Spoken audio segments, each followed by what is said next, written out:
ಸುಟ್ಟಿರಲಿ ಒಡೆಯ ಗೆಳೆಯಲ್ಲ ಬಿರಲಿ ಅದಿದ್ರೆ ಹಿಂದಿ ಮಕ್ಕಳೆಲ್ಲ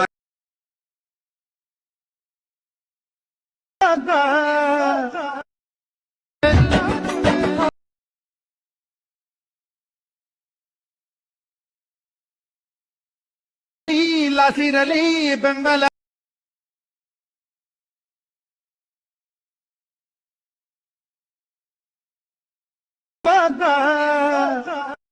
hi guys, ವಿಡಿಯೋದು full project ಲಿಂಕ್ನ ನಾನು ಡಿಸ್ಕ್ರಿಪ್ಷನಲ್ಲಿ ಕೊಟ್ಟಿದ್ದೀನಿ. ನಿಮಗೆ ವಿಡಿಯೋನ ಹೇಗೆ ಇಂಪೋರ್ಟ್ ಮಾಡ್ಕೊಳ್ಳೋದು ಅಂತ ಗೊತ್ತಾಗಲಿಲ್ಲ ಅಂದರೆ ನನಗೆ ಕಮೆಂಟ್ ಮಾಡಿ, ಹೇಗೆ ಇಂಪೋರ್ಟ್ ಮಾಡ್ಕೊಳ್ಳೋದು ಅಂತ ನಾನು ನಿಮಗೆ ಹೇಳ್ಕೊಡ್ತೀನಿ. ಐ ಹೋಪ್ ಈ ವಿಡಿಯೋ ನಿಮಗೆ ಇಷ್ಟ ಆಗಿದೆ ಅಂತ ಅನ್ಕೋತೀನಿ. ನಿಮಗೆ ಇನ್ನೂ ಇದೇ ಥರ ಡೈಲಿ ವೀಡಿಯೋಸ್ ಬೇಕು ಅಂದರೆ ನನ್ನ ಚಾನಲ್ನ ಸಬ್ಸ್ಕ್ರೈಬ್ ಮಾಡ್ಕೊಳ್ಳಿ. ಡೈಲಿ ವೀಡಿಯೋಸ್ನ ಅಪ್ಲೋಡ್ ಮಾಡ್ತೀನಿ. ವೀಡಿಯೋಸ್ನ ನೋಡಿ ಸಪೋರ್ಟ್ ಮಾಡಿ. ವಿಡಿಯೋಗೆ ಲೈಕ್ ಮಾಡೋದನ್ನ ಮರಿಬೇಡಿ. ಮತ್ತು ಚಾನಲ್ನ ಸಬ್ಸ್ಕ್ರೈಬ್ ಮಾಡ್ಕೊಳ್ಳಿ. ಪಕ್ಕದಲ್ಲಿರೋ ಬೆಲ್ ಐಕನ್ನ ಕ್ಲಿಕ್ ಮಾಡಿ. ವಿಡಿಯೋ ಅಪ್ಲೋಡ್ ಮಾಡಿದ ತಕ್ಷಣ ನೀವು ವಿಡಿಯೋನ ನೋಡ್ಬೋದು. Thank you for watching.